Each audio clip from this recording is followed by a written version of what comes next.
Today is an extra special Mother's Day because it's also our twins' birthday. I never dreamed that I would ever be the mother of 3 children, especially twins. After experiencing the picture-perfect pregnancy and delivery with our son, it was very hard accepting the realization that our son would be an only child. We finally decided that our family would consist of just being the 3 of us after suffering through numerous miscarriages. The stress was just too much. We had a very healthy and lively little boy, and he would be just fine as an only child. Or so we thought. I soon went back to work full-time when my son started kindergarten. I was happy to be back in the workforce after spending so many years as a stay-at-home mom. A couple of months after going back to work and starting to enjoy the fast-paced mortgage industry once again, I was feeling a little sick. It was soon confirmed that I was pregnant again. After experiencing the ups and downs of infertility, I was nervous, anxious, skeptical, and elated all at the same time. With the history of miscarriages, my doctor wanted to see me right away to do a sonogram. I looked up at the screen just praying to see a heartbeat. Not only once did I see 1, but 2. Could this really be happening? At 39 and using no fertility drugs, I was pregnant with twins? I left the doctor's office in disbelief. Was our life really going to change so drastically, or would this pregnancy have the same dreadful fate as all the others? We decided to only tell our close family until we had made it through the first trimester. It helped that I was now working and could keep my mind off the possibility of losing these babies. I was monitored very closely since I was carrying twins and was over 35. It was considered a very high-risk pregnancy. It was at one of these appointments of my maternal fetal specialist that I would soon learn that this was not going to be the normal pregnancy after all. During one of the level 2 sonograms, twin A was showing 4 markings of Down syndrome and twin B had 2. Could this really be true? I knew of so many friends that had been told the same news in their sonogram appointments, and they had all been wrong. My mother told me that my daddy, who was a physician, had delivered thousands of babies and not one was born with Down syndrome. I was devastated. After finally having another pregnancy last through the 2nd trimester and knowing that we were having little girls, I just couldn't believe what God was doing to us. I thought I'd been faithful. I had spent my entire life in church. Why was I being made to suffer so much? I just wanted another baby. These babies that had been growing inside me for almost 5 months. After doing a lot of soul research and soul searching, my husband and I decided to have an amniocentesis on both babies. I had to know the truth. I had to prepare my mind as well as my heart. I couldn't bear to hear all the percentage numbers from the doctor anymore. It was all too scientific. He was so cold and callous with all the data on babies born with Down syndrome.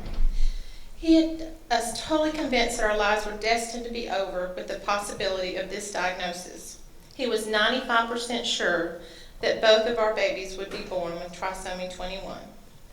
It was soon confirmed that twin A would indeed be born with Down syndrome and twin B would not. The doctor informed us that this would be the good news and bad news and gave me a pamphlet on the local support group. That's it? I sobbed, I prayed, I blamed God. Why me? Why us? I went to my very first Down syndrome support group meeting knowing that I would be soon a parent of a baby born with Down syndrome the following week. I was all by myself. I knew no one. I was nervous. I was expecting to open the door to doom and gloom. Why me, God? I thought my life was pretty perfect. I opened the doors to hear laughter. The parents were telling stories about their children. I then spotted the most beautiful baby I had ever seen. Her name was Dara. She was 6 months old. She had Down syndrome. I woke up the next morning with a new faith after spending time with these wonderful parents. They were more than eager to share their stories of what it was like to be a parent of a child born with Down syndrome. The pride on their faces in that room was brighter than anything I had ever witnessed. It was such a stark contrast to the picture painted by my maternal fetal specialist only a few days earlier. After spending time with these families, I was starting to accept the idea that I would soon be the mom of a child with an extra chromosome. The next couple of months went surprisingly well. I was feeling good and looking forward to being the mother of 3. I finally allowed myself to go shopping for the nursery in adorable little girl clothes. It was finally going to happen. I would soon be holding 2 baby girls in my arms, or so I thought. I was continually being monitored with level 2 sonograms due to the fact that this was a very high-risk pregnancy. At the appointment near 30 weeks gestation, it was discovered that twin A was starting to show signs of erratic diastolic flow and was no longer gaining weight. It was recommended that I take it easy and rest and monitor the movement of twin A very closely. They wanted to make sure I felt her kicking from time to time and needed to come in even more often for monitoring. We were hoping to make it until 32 weeks because babies born after 32 weeks have a lower risk of problems.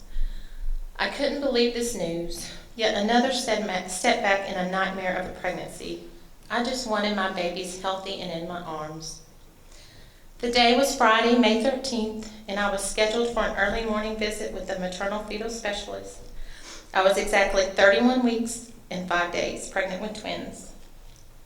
That morning, it was discovered that twin A was quickly losing diastolic flow. We were given the decision to leave her in there and let her die because we knew that she had Down syndrome, and it was probably God's way of giving you an out.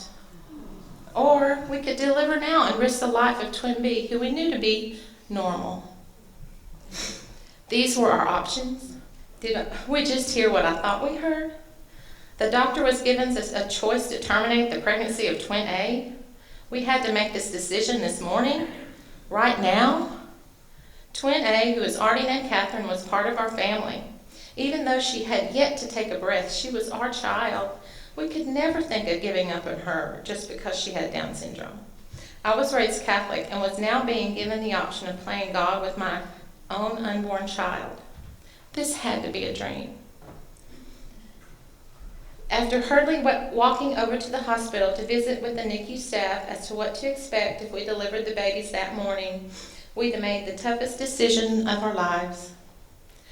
After calling our church pastor and friends to make sure our son would be picked up from school, we gathered in a private room in Methodist Hospital to pray. Our pastor prayed with us to have healthy babies and protect me during the delivery. We took the biggest leap of faith of our lives. We put all our faith and trust in God when the medical experts were advising us that twin A would be a burden just because of her known diagnosis. We were risking the life of twin B, knowing the risk of an early delivery. In a few hours, the twins would be born in relatively good health. I was finally able to hear those cries that had long been yearning for. Catherine, twin A, was 2 pounds 11 ounces and would be 8 weeks in the NICU.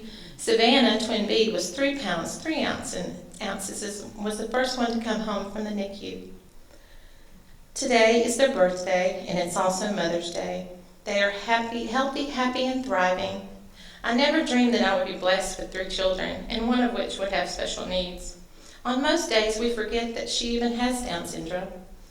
Although there will always be unique challenges for Catherine, we have very high expectations for her. She has taught me more about faith than I ever felt possible. I can already see how she has made her siblings more patient, thoughtful, and compassionate to the world around them.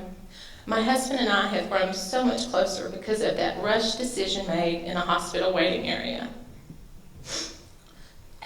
Although motherhood is almost never black and white, I am enjoying life as the mother of these 3 wonderful children in bright and vivid color. I want my life to be witness to all the many blessings that God has given us. I want it to be proof that life doesn't have to end with a diagnosis of Down syndrome. Oftentimes, it's only the beginning.